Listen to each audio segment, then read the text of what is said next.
Hello and welcome to grammar class. Today's topic is reflexive pronouns and emphatic pronouns.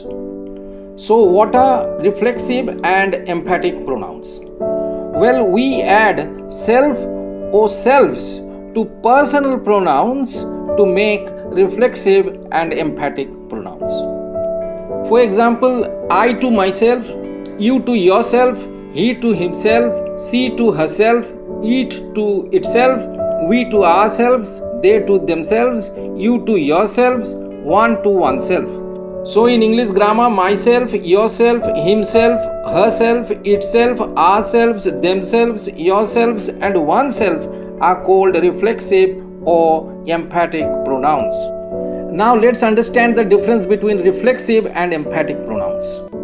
If the pronoun indicates that the action of the subject reflects or falls back on the subject, that is, if the subject receives the impact or effect of the action, it is called a reflexive pronoun. Now see some examples of reflexive pronouns on your screen. The man hurt himself.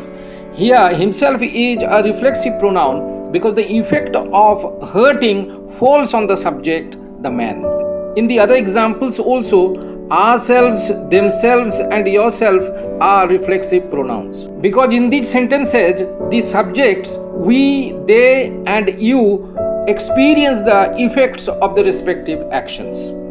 We also notice in these examples that the reflexive pronoun is the object of the verb and refers to the same person or thing as the subject denotes.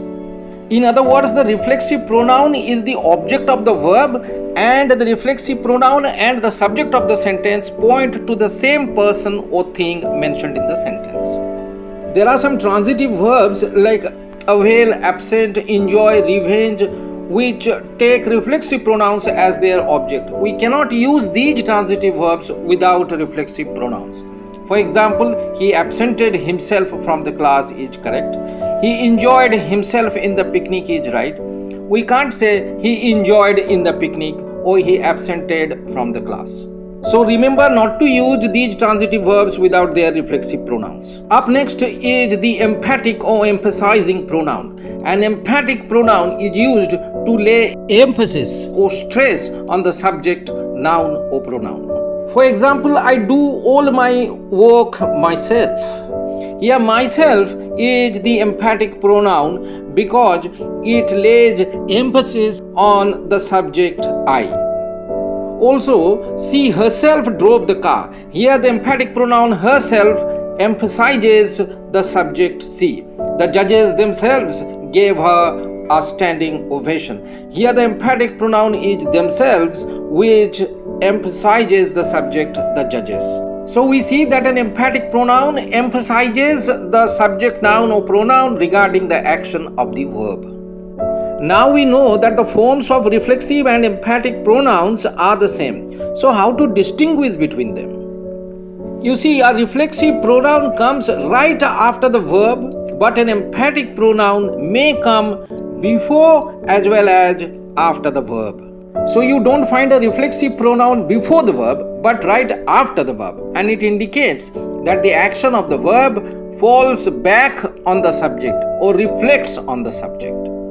Last but not the least, do remember that we cannot use a reflexive or emphatic pronoun as the subject of the sentence. A reflexive or emphatic pronoun is always used with its respective personal pronoun. For example, it is wrong to say, myself is the manager of the firm. Here, myself is the subject of the sentence, which is incorrect. I am the manager of the firm is correct.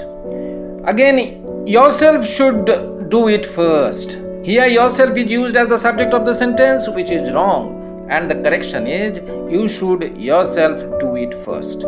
So reflexive or emphatic pronouns are not used alone, they are always used with their respective personal pronouns. I hope you liked this video. Please like, comment and subscribe to my channel for more grammar videos. Also, please do not forget to click the notification bell. Thanks for watching.